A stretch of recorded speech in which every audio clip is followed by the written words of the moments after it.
บทที่ 11 แหล่งท่องเที่ยวในลาวซึ่งเนื้อในสำคัญสามารถสรุปได้ดังนี้ 1. ความรู้เบื้องต้นเกี่ยวกับการท่องเที่ยว ความหมายการท่องเที่ยวหมายถึงการเดินทางจากที่อยู่อาศัยปกติไปยังสถานที่อื่นเพื่อการพักผ่อนเยี่ยมยาม กีฬา ศาสนา สุขภาพ หรือธุรกิจ โดยบ่แม่นการย้ายถิ่นฐานเพื่อไปประกอบอาชีพ นักท่องเที่ยวแบ่งออกเป็น2ประเภทคือ นักท่องเที่ยวที่ค้างคืนและนักท่องเที่ยวที่บ่ค้างคืนหรือผู้มาเยี่ยมยามชั่วคราว แหล่งท่องเที่ยวหมายถึงสถานที่ท่องเที่ยวที่เกิดขึ้นเองตามธรรมชาติและสิ่งที่มนุษย์สร้างขึ้น 2. ความเป็นมาของการท่องเที่ยวลาวระยะก่อนปี 1990 การท่องเที่ยวในลาวมีมาแต่ดนนานในรูปแบบการไปมาหาสู่การค้าขายและงานบุญประเพณี ในสมัยอาณาจักรลาวล้านสร้างก็มีการท่องเที่ยวแบบการทูตและการค้า ระยะการพัฒนาการท่องเที่ยวลาวเริ่มมีการพัฒนาอย่างจริงจังนับแต่ปีค.ศ. 1990 เป็นต้นมา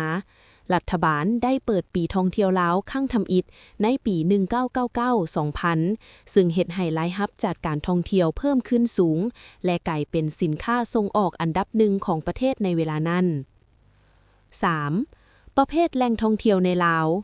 แหล่งท่องเที่ยวในลาวแบ่งออกเป็น 3 ประเภทต้นต่อคือ 3.1 แหล่งท่องเที่ยวธรรมชาติแม่นสถานที่เกิดขึ้นเองตามธรรมชาติเช่น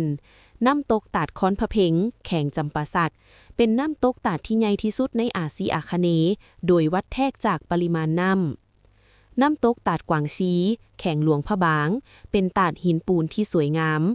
น้ำตกตาดแซ่แข่งหลวงพะบางเป็นตาดหินปูนที่สวยงามในฤดูฝน 3.2 แหล่งท่องเที่ยวประวัติศาสตร์แม่นสถานที่ที่มีความสำคัญทางด้านการเมืองเศรษฐกิจและสังคมในอดีตเช่น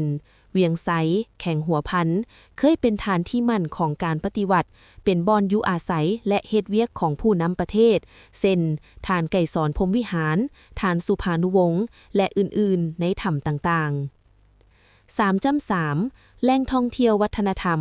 แม่นสิ่งที่มนุษย์สร้างขึ้นสะท้อนให้เห็นถึงวิถีชีวิตศิลปะและสถาปัตยกรรมเช่น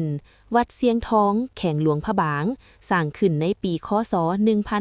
1560 โดยพระเจ้าไซเศรษฐาธิราชเป็นสุดยอดของสถาปัตยกรรมลาวพระธาตุหลวงนครหลวงเวียงจันทน์สร้างขึ้นในปีค.ศ. 1566 โดยพระเจ้าไซเศรษฐาธิราชวัดภูแข่งจำปาสักเป็นสถาปัตยกรรมของบูฮานสรุป